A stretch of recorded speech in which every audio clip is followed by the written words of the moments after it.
Here's another thing. This is controversial. What part of our conversation hasn't been so far?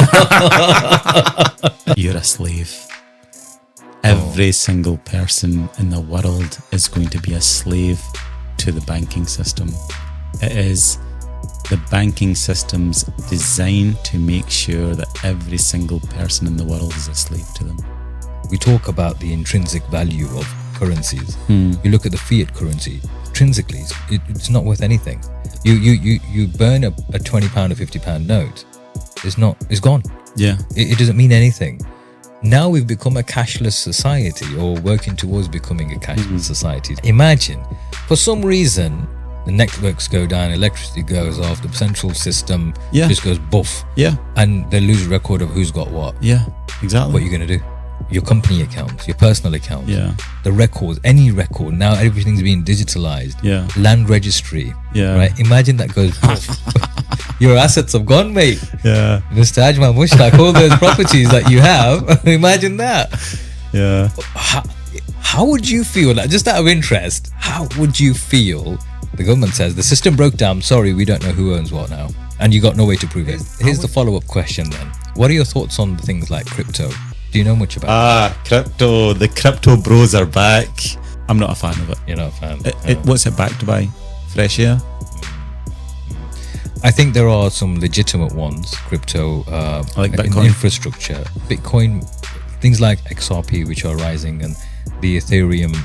I think there are some legitimate uses, especially with the frameworks that are making, for example, international payments. So XRP is one of those that I hear is being used by banking systems to make international payments fluid or quicker. Yeah. So international transactions.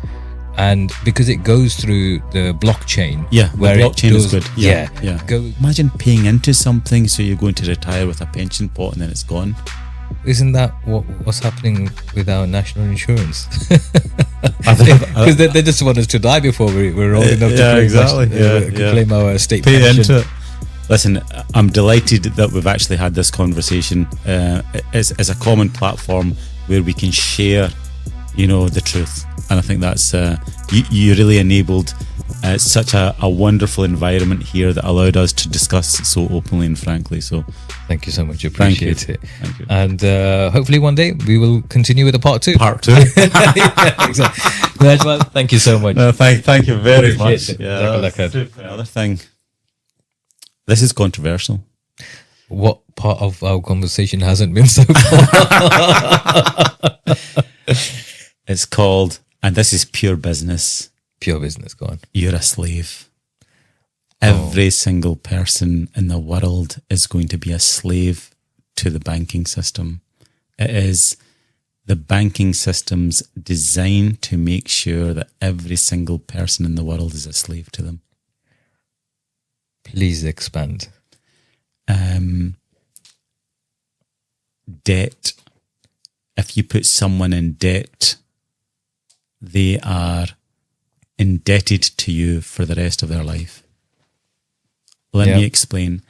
This room in here, okay, for the benefit of the viewers, we're sitting in a room. This is your room. This is your entire country. I'm going to loan you £10 with interest. You owe me £11. You can never pay me £11 because there is only £10 in this room. Where are you going to get that extra interest from to pay me back? This is why Libya, Iraq, these countries, they're bombed because they were working against the debt-based banking system. Yeah, they wanted to use their own currency and trade in gold, didn't they? Yeah. So every country in the world that's got national debt, the only way you can pay that back is by taking on more debt. You enslave the people of that country to pay tax after tax after tax to the point where everyone is a slave to the debt-based banking system. Then you need to look at who's in charge of the banking system, who benefits. So, for example, we pay an interest-only £9.1 billion of interest every month. where does that interest go to? It goes to the treasury. Yeah, it doesn't go to the treasury. The banking system was designed by a cryptographer. Cryptography is the art of overcomplicating something so no one can decode it. The banking system was designed by a cryptographer, is designed to be as complicated as possible so you and I have no idea what's going on, because if we did, there would be a revolution today. Yeah, true. That is fascinating, right? And most people won't even think about it. They don't. Most people don't. But even on a basic level, really basic level, we talk about the intrinsic value of currencies. You look at the fiat currency, intrinsically, it's not worth anything. You burn a £20 or £50 note, it's gone. Yeah. It doesn't mean anything.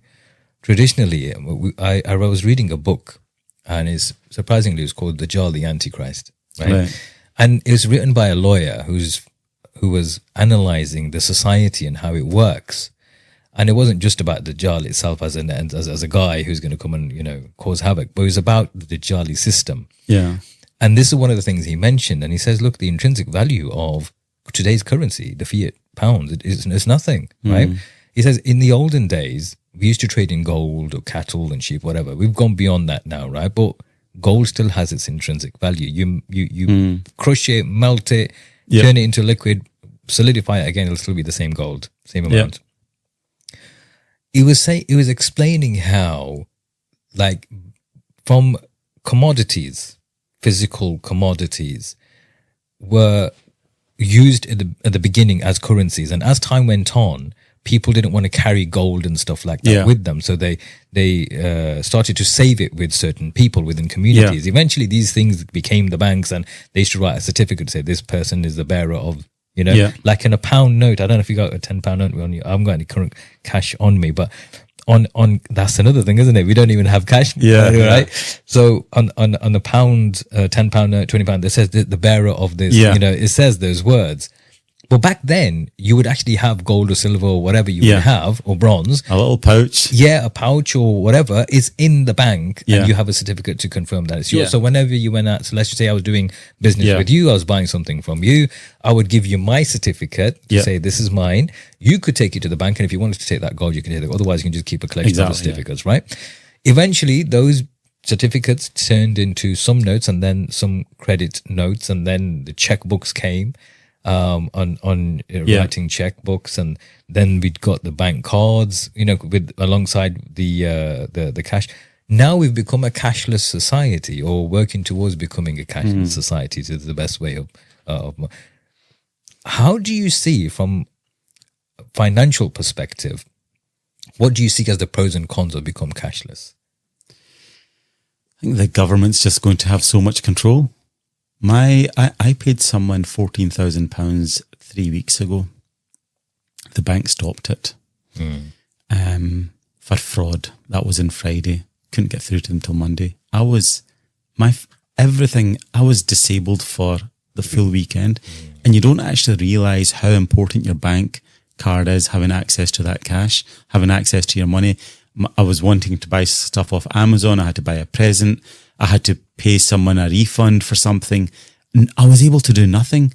And I'm thinking, if we go down the cashless route where everything is on card, someone somewhere has got the ability just to turn you off. This is the exact point this guy was making, that imagine, for some reason, the networks go down, electricity goes off, the central system just goes buff. Yeah. And they lose a record of who's got what. Yeah, exactly. What are you going to do? Exactly. If you've got multi-million pounds or billions of pounds in your account, your company accounts, your personal accounts, the records, any record, now everything's being digitalized. Yeah. Land registry. Yeah. Right. Imagine that goes puff. Your assets have gone, mate. Yeah. Mr. Ajmal, Mushtaq, all those properties that you have, imagine that. Yeah. How would you feel, like, just out of interest, how would you feel if one day the system said, or, the government says, the system broke down, sorry, we don't know who owns what now, and you got no way to prove it? I was gutted at just losing the ability to lose 2 days. I can't even comprehend losing everything. I lost 2 days of just basic transactions, and I realized, bloody hell, I'm nothing without my bank card. Yeah. And we've stopped using cash. Okay, so here's the follow-up question then. What are your thoughts on the things like crypto? Do you know much about it? Crypto. The crypto bros are back. You know, they went quiet for a while. Yeah. And that's another thing that's backed by fresh air. And now I think Elon Musk is a fan of crypto, and it's now sort of. He's backing XRP. Yeah. And it's now on my social I think media. it was Dogecoin as well at one time, wasn't it? Yeah. Everyone was a crypto expert, and then they lost, and then everyone went quiet. And now it's back, and all the crypto bros are back now. They're saying, "Oh yeah, buy Bitcoin, buy this, buy that." I'm not a fan of it. You're not a fan. What's it backed by? Fresh air. I think there are some legitimate ones, crypto, like Bitcoin infrastructure, Bitcoin, things like XRP, which are rising, and the Ethereum. I've not done geek level study in it. Right. I get geek level on a lot of things, but on crypto I haven't been. Right. Although I invested in crypto as a taster to see, because one of my relatives is, and did you win? Yeah, I came up in positive. Okay, good. Eventually. Okay. Because I my investment was like around COVID time. Right. So it dipped big time. Right. Nosedived. But then see what happened was I was likely to have kept it until I heard, because the platform I was using was Binance. And I came across some articles of how Binance was working against the Palestinians, like not enabling them to be able to use crypto for the money that they need, or restricting their accounts or something. I thought, you bastards, right? So I thought, that's it. Forget just Binance. I'm just going to take my crypto out, or I'm just going to cash in. So I did. I was in positive eventually, but I was after a long time. I don't intend to go back in. Okay. But yeah, I think it's a fascinating concept. Yeah. I think there are some legitimate uses, especially with the frameworks that are making, for example, international payments. So XRP is one of those that I hear is being used by banking systems to make international payments fluid or quicker. Yeah. So international transactions, and because it goes through the blockchain. Yeah, the blockchain is good. Yeah. It has its own kind of way of checking all the boxes to make sure that this is legitimate, and then it makes international payments smooth. Yeah. But those that don't do that, and there are some meme coins and all that kind of stuff. Yeah, there's all sorts of celebrities that are promoting that. The likes of the Tate brothers, or what, I don't know. I think he did, didn't he? He was promoting one or two. Yeah. Then you got the Paul brothers, Jake Paul and Logan Paul, and these YouTuber sensationalists who are promoting, because they get paid for it. Yeah. But a lot of them end up being scams, because these are people who are wanting investment, raise the value, and then they leg it. Pull the rug. Yeah, they pull the rug. Yeah. Literally. Do you think that, because you have legitimate concepts like the blockchain, which can be of use for the financial industry and stuff. I don't understand enough about it. I wonder if you know much about, which direction this is going, or whether it's going to be like even Bitcoin itself, the likes of Bitcoin. Somebody was mentioning, a non-Muslim was mentioning, how the halal industry is so big. And he actually explained what halal means, not just about what you eat. It's like legitimate stuff that you're allowed to do and what you're not allowed to do, right? And he was saying there are, in the Middle East, there have been approvals from certain scholars for a certain type of a coin. Right. That's or a program, and then that could be another way of moving into that industry in a halal way. Right. Okay. If that happened, let's just say there was a halal thing, and it said, look, because you can't make money from money, and there's some rulings around finances like that, right? But if it was a halal concept, and the concept was new, and it was attracting a lot of the Muslims. It's not to say you'd go in it because Muslims are going in it, but if it made sense, is this something that you'd explore away from? No. Why? I like to control all of my money.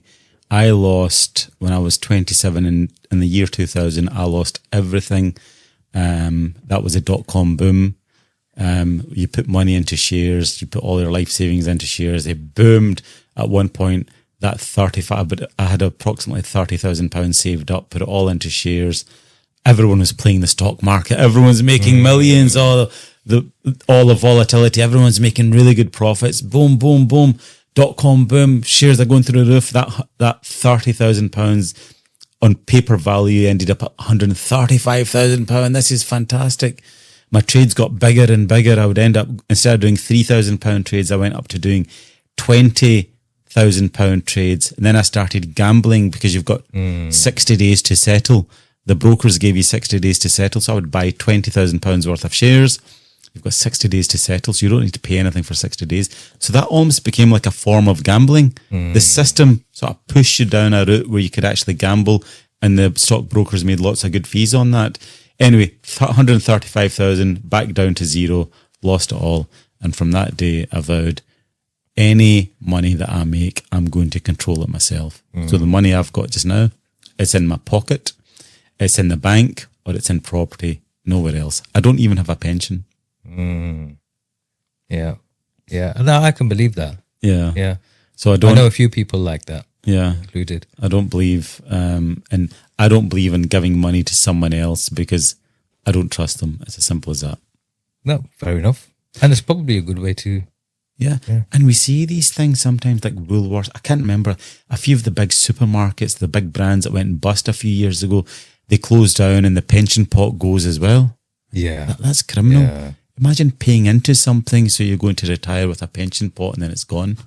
Isn't that what's happening with our national insurance? Because they just want us to die before we're old enough to claim our state pay pension. into it. Oh no, you can't retire until you're 95. I think that's going to be the next thing. Well, what is it right now? It's about 70, 768. Yeah, I think it's gone more than that now. Is it? That's last I heard. Yeah, it's crazy, isn't it? It's crazy. Yeah. We've only recently met. Yeah. And as there's a saying, the more you have, the more you risk to lose. Yeah. And mashallah, Allah's given you a lot. Yeah. And the more you have risk, a risk to lose. So for someone like you to put your balls on the line, so to speak, it takes courage, and you earn a lot of respect from me. Thank you. Yeah, a lot of respect. I just wish there were more people who would think along these lines. What do you think it is that, just on a side note, what do you think it is that prevents people? What is it? What's the thought process which you think that might prevent people from speaking up about these kinds of things? People are they're too comfortable in their little lives. They don't maybe want to move into a space that's uncomfortable. It might make them uncomfortable. It might make the people around them uncomfortable. But, what's happening is just too extreme for me to ignore. And I couldn't care less what anyone else is saying or not saying. At least I can do my bit. If I can get out there and say, listen, this is a major injustice. Something needs to be done, even if that inspires like maybe one other person to sometimes speak up about it, that's a win. And I think we all need to just start speaking up more and more about it. And in the most perverse way, the suffering of the Palestinian people has made me a much, much better person. And it's just it's tragic, but it's true. And I'll give you an example. Last winter, we had a burst pipe, and the carpet was ruined, and the floorboards had to be lifted up, and we had to move everything out of the study. Headache. And my wife's like, oh, that's such a headache. It's just like, we need to do this. And I said, it's nothing. And she goes, oh, it's a major upheaval. And I just cast my mind over to Palestine. A guy's just sat there in the rubble. His whole house has just been obliterated. His family's been wiped out. Imagine saying to him, mate, I've had to replace the carpet and lift up some floorboards. I've got it really tough. Yeah. Pathetic. Absolutely pathetic. When you put it into perspective. Context, isn't it? It's what we, I said to my wife, that's not even a blip. And what was a major upheaval in our life for like 2 months was actually like mentally, it was nothing. And I shared a story with you yesterday, and I'll say it again because it's quite profound for me personally. I had a very light lunch at 11 o'clock. It was an early lunch because I had a meeting. I arrived home at 5 o'clock. I was starving. And my wife said, oh, dinner's going to be ready in a few minutes. But anyway, she got caught up in something else. So dinner was about 40 minutes late. And my stress levels were just going up and up and up. At this point, I was starving, right? Bloody hell, I've had a tough day. starving, stress levels going up. And then I remembered a little girl in Palestine. She was pulled from the rubble and she was saying to the doctor, I've not had a sip of water for 3 days. And I just thought, somebody fucking slap me. Yeah. You know, I'm feeling hungry. And yeah, it really does cut me up, that, you know, it's just like, so their suffering has actually made me just a much better, more tolerant, more understanding person. Yeah, it's sad though, isn't it, that it takes something like that to happen for us to become a bit more appreciative of the things that we have. And I remember telling you yesterday, again, I'll repeat it today. It's, you know, when we went over to Cairo during Ramadan last year, and we were distributing zakat, which is our compulsory bit of charity that Muslims have to give for those of you who aren't Muslim and listening to this. And every Muslim has to give 2.5% of their wealth and the savings to charity. And we took a lot of people's amana. We took a lot of people's money that they wanted to give. We were in the Palestinian embassy in Cairo, and there were loads of people who came to collect zakat. And I was saying to my friends who were there with me, and I was saying, you know, these are the same people this time last year, they were probably the ones giving zakat, not the ones taking. Yeah. Allah changes a person's situation just like that. One of the guys who just wouldn't let go of our hand, we had like a glass kind of counter, and underneath the counter we were handing the envelopes, and he held on to our hands and he wouldn't let go. And one of those guys, he had 13 hotels, all demolished. Gosh. And he was very emotional. Just like your good self. Right now, I can see the tears in your eyes. You know, I can see the emotions coming through. Yeah. He was just the same, and he was so appreciative that people from the UK had come because they thought of them. Yeah. And, you know, it's sad that even today, in the world that we live in, considering all the spiel that we give to people and we hear from people, oh, you know, you should always be kind and loving and all that kind of stuff. When it comes to blue-eyed, blonde-haired, as that journalist from Sky News had described, everyone should be caring, feeling the pain, and be sympathetic towards people who are going through tough times. But when it's anybody but, makes no difference. Exactly. Anyway, it's been a very fascinating conversation. Brother Ajmal, thank you so much for joining me here. Honestly, I knew we were going to have a great conversation anyway, because the conversations that we have had up until today. But I didn't, I didn't realize it was going to be this fascinating and this interesting, and we were going to be so open. We've had everything. We've had a laugh about things. We've been emotional about things, and it's not often you get to meet down-to-earth, sincere people who are ready to say things as they are. So alhamdulillah, you've done that and more. So I genuinely appreciate your joining me here today and being so open and frank and upfront about your views. I'm sure people like me and other people will have learned some things from our discussion, and hopefully they'll have been motivated as well to speak up, because one of the things that we are lacking a lot of is people from within our own communities speaking up in the volume that we need them to speak up. Because we are now finding there are people from other communities calling out us as Muslims. They're saying, where are you Muslims? Where are you? Why aren't you speaking up in support of your Palestinian Muslim brothers and sisters? Where are the Arabs? We're not natively Arab, but where are the Arabs?